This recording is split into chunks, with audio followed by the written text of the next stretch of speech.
In this video, I want to explore the benefits when navigating what happens next of thinking like a child. Welcome to the What Happens Next YouTube channel.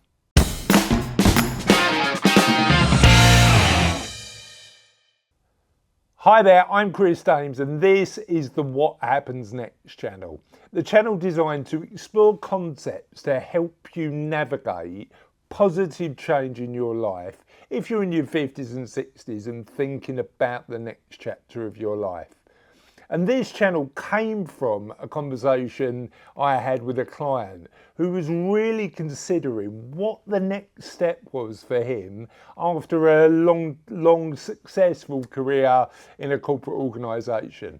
That change from spending a really long period of time with your ladder up one particular wall, climbing that ladder and getting to the top and finding out that actually you've got another ladder that you need to climb and you don't know whether you're on the right building or not, is one challenge that a lot of the clients that we work with face. Who am I? My name's Daems. I help people in their 50s and 60s as a chartered financial planner work out how much is enough financially. But often the conversations zoom out. The conversations start with the money and start with us doing the strategic and technical work required to tell somebody either they've got enough money never to worry again, or there's more work to do, to more nuanced conversations, particularly when we know the money's not going to run out, about life. And it's interesting, my experience tells me that often we are, as adults, are not particularly well equipped to have some of those conversations about making change. You know, change is hard. And actually, the more that I look at this subject, the more I think we could use the skills we naturally had as kids to make better transitions.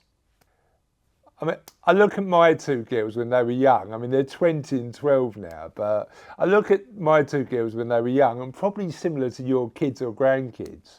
And they had two attributes in abundance. Firstly, they had curiosity. They wanted to know more about the world. I remember my youngest, Sophie, asking me why once 27 times. And I was like, this is really annoying and frustrating, but also I admired her curiosity. And we lose that when we get older. We lose that in adulthood. We get afraid to ask questions.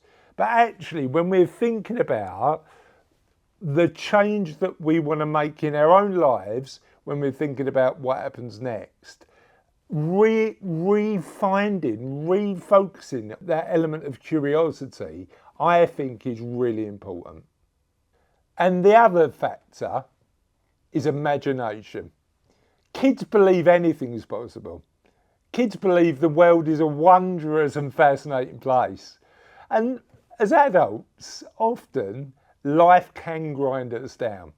However, revisiting that imagination and looking at the world through the lens of a child thinking about the possibilities, for me, is an exciting thing to do. And interestingly, this element of change, this consideration of thinking about what happens next, allows you, in my belief, to re-engage with that imagination.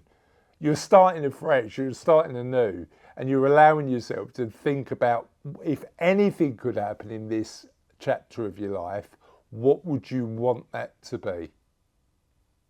Now, what I'm talking about here is childlike, not childish. And what the advantage we've got is the fact that we can maintain these childlike skills of curiosity and imagination, but also combine them with maturity and knowledge and wisdom. And the power of those two things combined, I think, allows you to ask yourself the right questions and really consider what happens next in your life. Now, I think there's a number of practical questions we can ask ourselves when we're thinking about what happens next, when we think about imagination and curiosity. I've got one client who says, I'll decide what I'm going to be when I grow up. He's 68. I love that question. What do I really want to be? What did you want to be when you were a kid? You know, what did you want to grow up as when you were 5, 6, 10? And it might give you an insight in terms of how you might want to spend your time in the next chapter of your life. I also love the question, if anything was possible and money was no object, what would you do with your time? Because that will give you a really curious and interesting insight and perhaps open up an avenue that you've not explored before.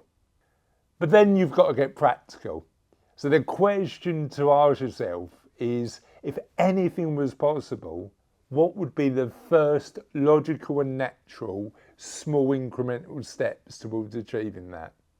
Now, I'd love to know your thoughts, so feel free to leave that in the comments. Make sure you like and subscribe so we can keep on producing thought-provoking content that helps you work out what happens next.